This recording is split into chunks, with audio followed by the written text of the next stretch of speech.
নমস্কাৰ ছাত্ৰ ছাত্ৰীসকল, মই তোমালোকক স্বাগতম জনাইছোঁ মোৰ ইউটিউব চেনেলত। তো ছাত্ৰ ছাত্ৰীসকল, আজি আমি ক্লাছ 8ৰ সমাজ বিজ্ঞান বিষয়ৰ অধ্যায় 7 অসমৰ নদ নদীৰ প্ৰশ্নৰ উত্তৰকেইটা আলোচনা কৰিবলৈ গৈ আছোঁ।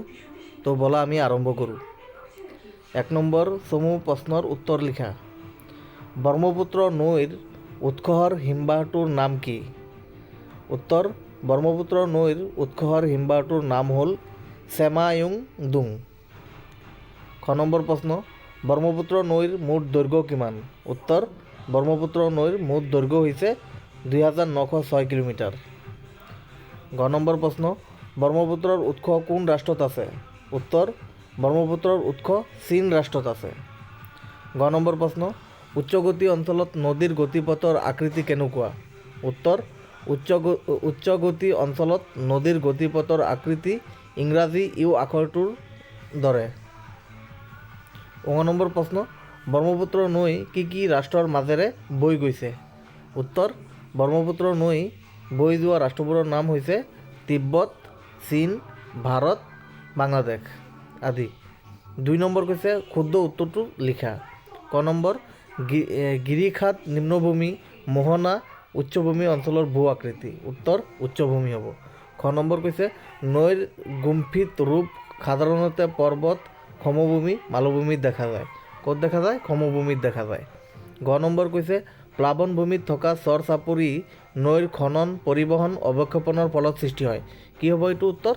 অৱক্ষেপণৰ ফলত সৃষ্টি হয়।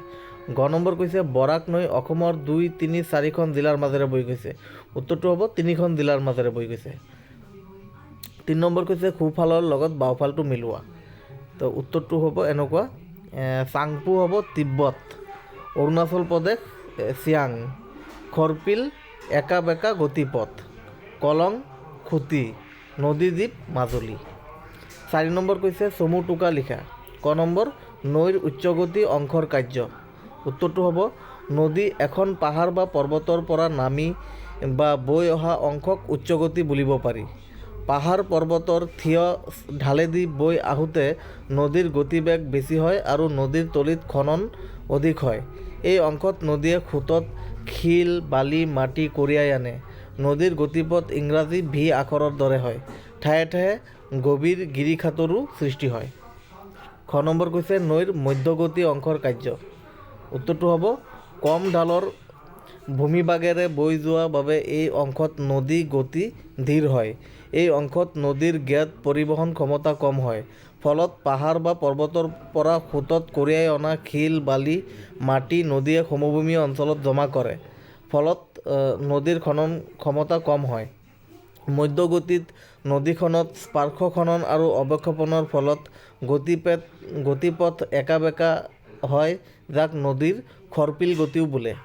খৰালি কালত অৱক্ষেপণৰ ফলত চৰ চাপৰিৰ সৃষ্টি হয় আৰু এইবোৰত বেকা ঠেকাত খাই নদীখনৰ পানীভাগ কেইবাটাও শাখাত বিভক্ত হৈ পৰে। নদীৰ এনে ৰূপক গুম্ফিত ৰূপ বুলি কোৱা হয়। অৱশ্যে বাৰিষা নদীৰ পানী বৃদ্ধি পালে এইবোৰ নাইকিয়া হৈ পৰে। গ নম্বৰ কৈছে নৈৰ নিম্নগতি অংশৰ কাৰ্য। উত্তৰ হ'ব নিম্নগতিত নৈখন সাগৰ বা মহাসাগৰত পৰেগৈ। নিম্নগতিত নদীৰ গতি অতি ধীৰ হয়। নদীখনৰ শাখা প্ৰশাখা বেছি হয়। নদীয়ে সোঁতত লৈ যোৱা বালি, মাটি আৰু বোকা ইয়াৰ মোহনাত অৱক্ষেপণ কৰে।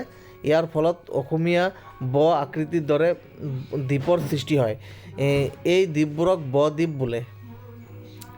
গ নম্বৰ বৰাক নৈৰ গতিপথ। উত্তৰটো হ'ব বৰাক নৈখন মণিপুৰৰ মৰাম অঞ্চলৰ পৰা উৎপত্তি হৈ অসমত প্ৰৱেশ কৰি বাংলাদেশ হৈ বংগোপসাগৰত পৰিছেগৈ। নৈখন অসম আৰু মণিপুৰত অতি খৰপিল গতিপথেৰে গতি কৰিছে।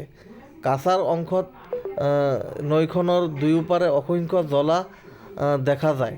বাংলাদেশত নৈখনে গুম্ফিত ৰূপ লৈছে। কি কৈছে? কাছাৰ অংশত নৈখনৰ দুয়োপাৰে অসংখ্য জলা দেখা যায়। বাংলাদেশত বৰাক নৈখনে গুম্ফিত ৰূপ লৈছে। 5 নম্বৰ হৈছে ব্ৰহ্মপুত্ৰ নদীৰ গতিপথৰ অধিকাংশ খৰপিল কিয়? 5 নম্বৰ প্ৰশ্নটো কি কৈছে? ব্ৰহ্মপুত্ৰ নদীৰ গতিপথৰ অধিকাংশ খৰপিল কিয়? উত্তৰটো হ'ব মৃদু ঢালত ধীৰ গতিৰে বোৱা খুঁতৰ নদীতল খনন ক্ষমতাও কম। সেয়েহে অসমত ব্ৰহ্মপুত্ৰ নৈৰ তলি খননৰ পৰিমাণ কম। কিন্তু ইয়াৰ বিপৰীতে অসম অংশত নৈখনৰ পাৰ খহোৱা অৰ্থাৎ পাৰ্শ্ব খনন কাৰ্য অধিক হয়। নৈৰ দুয়োপাৰৰ মাটিৰ গঠন কোমল হোৱাৰ বাবে নৈখনে দুয়োপাৰে তীব্ৰ খহনীয়াৰ সৃষ্টি কৰে। নৈৰ যিটো পাৰত পাৰ্শ্ব খনন হয় তাৰ বিপৰীতে আনটো পাৰত অৱক্ষেপণ ঘটে। এই পাৰ্শ্ব খনন আৰু অৱক্ষেপণৰ ফলত ব্ৰহ্মপুত্ৰ নৈখনৰ গতিপথ একা বেঁকা বা সৰ্পিল হোৱা দেখা যায়। 6 নম্বৰ প্ৰশ্নটো কৈছে উৎসৰ পৰা মোহনালৈকে ব্ৰহ্মপুত্ৰ নৈৰ কোন কোন অংশ বৰ্তমান কি নামেৰে জনা যায় লিখা। উত্তৰটো হ'ব তিব্বত চেমায়ুংডুং হিমবা উৎপত্তিস্থল। তাৰমানে ব্ৰহ্মপুত্ৰৰ উৎপত্তিস্থল হৈছে তিব্বত চেমায়ুংডুং হিমবা, এইটো হৈছে উৎপত্তিস্থল। তিব্বত চাংপু, অৰুণাচল প্ৰদেশ উত্তৰ অংশ চিয়াং, অৰুণাচল প্ৰদেশ পাছিঘাট দিহং, অসম ব্ৰহ্মপুত্ৰ, বাংলাদেশত পদ্মা গংগা নদীৰ লগত মিলি, মানে বাংলাদেশত গংগা নদী আৰু ব্ৰহ্মপুত্ৰ নদীটো মিলি পদ্মা নদী হয়। 7 নম্বৰ প্ৰশ্নটো কৈছে ভাৰতৰ উত্তৰ পূব অঞ্চলৰ এখন নক্সা মানচিত্ৰ অংকন কৰি ভূচিত্ৰাৱলীৰ সহায় লৈ তলত দিয়া অৱয়ৱসমূহ বহুওৱা। উত্তৰটো চাই লোৱা তোমালোকে, এইটো মানচিত্ৰ এনেকৈ লিখি ল'বা। এইটো পাহাৰ মালভূমি নদী প্ৰধান ঠাই, এইটো তোমালোকে যেনেকৈ আছে এনেকৈ মিলাই ল'বা। আৰু এইটো চোৱা, উত্তৰটো হ'ব অৰুণাচল হিমালয়, বৰাইল পাহাৰ, কাৰ্বি মালভূমি, খাচীয়া জয়ন্তীয়া পাহাৰ, নগা পাহাৰ, মণিপুৰ, মিজোৰাম, গাৰো পাহাৰ, ব্ৰহ্মপুত্ৰ, সোৱণশিৰি, পিছত দিবং, লোহিত, পাগলাদিয়া, মানা, দিখৌ, ধনশিৰি, বৰাক, জাতিংগা উপনৈ, ধলেশ্বৰী, সোণাই। এইকেইটা কি? এইকেইটা হৈছে ভাৰতৰ উত্তৰ পূব অঞ্চলৰ মানে নদ নদীৰ মানে উপনৈ, ব্ৰহ্মপুত্ৰ আৰু বৰাকৰ উপনৈ এইকেইটা। আৰু ইয়াত মানচিত্ৰটো চাই তাত য'ত বহাব লাগে তাত বহাই ল'বা তোমালোকে। তো 8 নম্বৰ কৈছে নৈ বা উপনৈৰ দাঁতি কাষৰীয়া অঞ্চলত বাস কৰা লোকৰ সেই নৈ বা উপনৈৰ লগত সম্বন্ধ কেনেধৰণৰ হয় লিখা। প্ৰশ্নটো বুজি পাইছেনে কি কৈছে? নৈ বা উপনৈৰ দাঁতি কাষৰীয়া অঞ্চলত বাস কৰা লোকৰ সেই নৈ বা উপনৈৰ লগত সম্বন্ধ কেনেধৰণৰ সেইটো লিখিব কৈছে। তো উত্তৰটো হ'ব এনেকৈ, নৈ বা উপনৈৰ দাঁতি কাষৰীয়া অঞ্চলত বাস কৰা লোকৰ সেই নৈ বা উপনৈৰ লগত এক নিবিড় সম্বন্ধ গঢ় লৈ উঠে। নদ নদীৰ পানী মানুহে নিজৰ বিভিন্ন প্ৰয়োজন পূৰাবলৈ ব্যৱহাৰ কৰে, যেনে খাদ্যৰ বাবে, ধোৱা মেলা, কৃষিকৰ্ম, বিভিন্ন উদ্যোগত ব্যৱহাৰ কৰিবলৈ নদীৰ পানীৰ প্ৰয়োজন হয়। বাৰিষা কালত নদীবোৰে প্ৰতি বছৰে এৰি থৈ যোৱা পলসৰ পৰা সৃষ্টি হোৱা প্লাৱভূমিসমূহ কৃষিকাৰ্যৰ বাবে বৰ উপযোগী। খৰালি পানী কম হ'লেও নদ নদী কাষত থাকিলে তাৰ পৰা পানী যোগান ধৰি কৃষিকাৰ্য সুকলমে সমাধা কৰিব পাৰি। নদীৰ কাষৰীয়া ঠাইৰ মানুহে পৰিবহণৰ ক্ষেত্ৰতো যথেষ্ট লাভৱান হয়। নদী কাষৰ পাৰ্শ্বৱৰ্তী অঞ্চল বহু সময়ত অৱসৰ বিনোদনৰ বাবেও উৎকৃষ্ট ঠাই হ'ব পাৰে।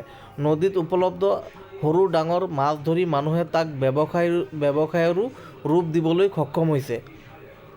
উপৰোক্ত সা সুবিধাৰ বাবে নদ নদীৰ লগত মানুহৰ এক নিবিড় সম্পৰ্ক গঢ়ি উঠিছে। এতিয়া 10 নম্বৰ প্ৰশ্নটো চোৱা। 10 নম্বৰ প্ৰশ্নত কৈছে গুৱাহাটীৰ পৰা ডিব্ৰুগড়লৈ ব্ৰহ্মপুত্ৰৰ দক্ষিণ পাৰে থকা উপনৈসমূহৰ নাম লিখা। প্ৰয়োজন বোধে শিক্ষকৰ আৰু ভূচিত্ৰাৱলীৰ সহায় ল'ব পাৰিবা। তো উত্তৰটো হ'ব বুঢ়ীদিহিং। কি কৈছে? গুৱাহাটীৰ পৰা ডিব্ৰুগড়লৈ ব্ৰহ্মপুত্ৰৰ দক্ষিণ পাৰে থকা উপনৈকেইটা কি হ'ব? এইকেইটা বুঢ়ীদিহিং, দিখৌ, ভোগদৈ, জাঁজি, ধনশিৰি, কলং, কপিলী, যমুনা আৰু ভৰলু। তো দেখিছা নহয়, এইকেইটা তোমালোকে লিখি ল'বা আৰু শিকিবা এই প্ৰশ্ন উত্তৰকেইটা।